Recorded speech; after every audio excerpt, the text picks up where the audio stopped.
Hey everybody, Alex Miller here. I'm here with Jacob Bassiri, the founder of Tree of Wally. We were having a really interesting conversation about ownership of data. Since you're the guest, Jacob, why don't you tell us a little bit about, how do you think ownership of data should work, and, how did you come to be interested in this issue?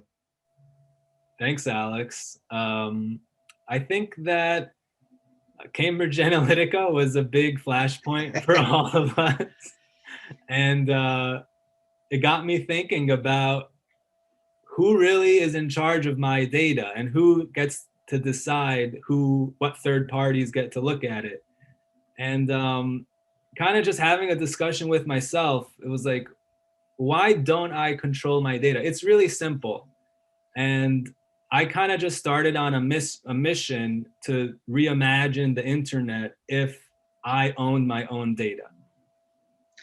Yeah, what are some tangible examples? Where do you feel like there are people who aren't really treated like they own their own data, if you will?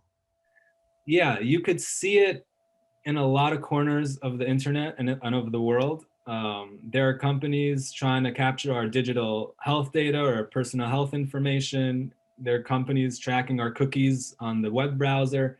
But when you think about it from a business perspective, the big elephant in the room are the big digital advertising companies like Facebook and Google, which make up, I think, certainly over 50% of digital ads on the internet. So from a practical perspective, that's a great place to get started.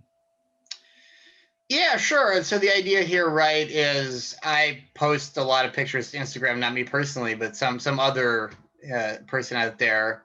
And Instagram's still making money, even if I'm not really a big deal getting paid, but I don't get paid, right?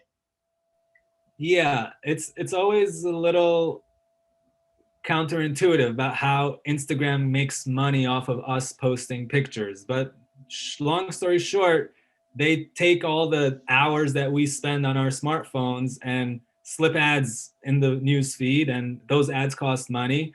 And so they're not directly, selling our information to other people, but indirectly they're allowing access to our eyeballs. And the only way that they're selling access is by saying, well, I could target this advertisement to someone who's really into data privacy. You don't need to know his name, whether it's Alex or Jacob, doesn't matter to the company who wants to sell something. But Facebook can give a high degree of confidence that they're going to get the ad in front of the right person. And the only reason they do that is because they have all our data. They picked up our data and they didn't pay us anything, which is fine because we love the free app experience. But when we think about what the next social media app is going to look like, or maybe how Facebook should evolve into the future, you may think, certainly, why don't I get paid for handing over that data while I'm using the app passively? Even though I love the app and appreciate it being free, what's better than free is getting paid for it. Yeah, that's interesting. So obviously, Instagram makes a lot of money. It could be distributed differently. Who do you feel like are the winners and losers? Who should be the one who's interested in something new, do you think? But in the short term, big influencers like Tom Brady and other people who are actually monetizing their million+ person following, they might not want to move on to a new platform. By and large, the biggest winners on day one are the aspiring influencers. Anyone from who has maybe 0 followers up to 100,000 followers, but not really monetizing their influence. On a platform where you got paid every time someone follows you or every time someone opens a post, you could imagine that all the small people, the long tail of posts and influencers who are getting left out of the economics of the platform are stand to benefit. Yeah, that's interesting. So obviously we've slid a little here into talking about you have a platform you're working on bringing out. Is that correct? Coming soon. Right. So that's the vision of the Tree of Wally, which is to build tech that treats your data as your property. Like I mentioned earlier on, I think the big business opportunity is in social media, because not just because it's where there's one of the biggest digital ad markets in the world, but also the consumers and the purchasers, and those terms are kind of loosely used right now, Sure. um, are users, right? And we don't call people users on our platform. We call everyone a partner.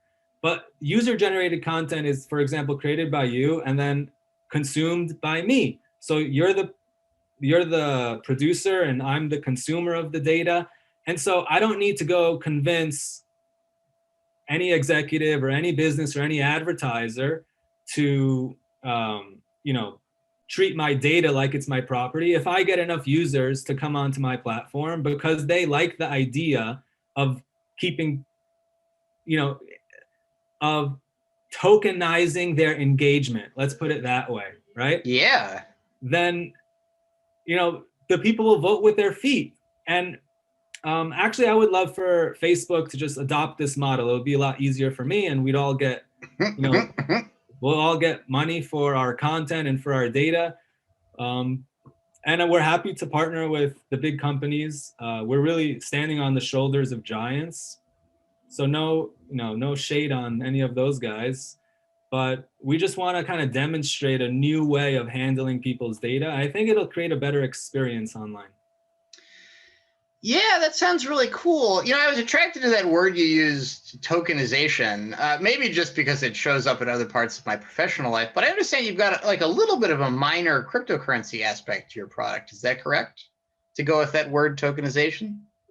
Yeah. So, if we're trying to map on the whole economic layer, or a new economic layer onto all these social interactions that are taking place on the network, it helps to actually introduce a new kind of lubricant into this new economy. We're Yeah. really creating a new market structure. And so to kind of get the flywheel effect going, where I feel comfortable paying you for your content, you feel comfortable paying me. It's a lot easier when we have a new currency that maybe is worth a fraction of a penny each. So me consuming a piece of your content doesn't cost me so much. It doesn't feel like I'm handing over a whole quarter. Look, people like their quarters. I like my quarters. But it adds up. If you have 500,000 people pay a fraction of a penny for a post, it adds up. Yeah, really cool.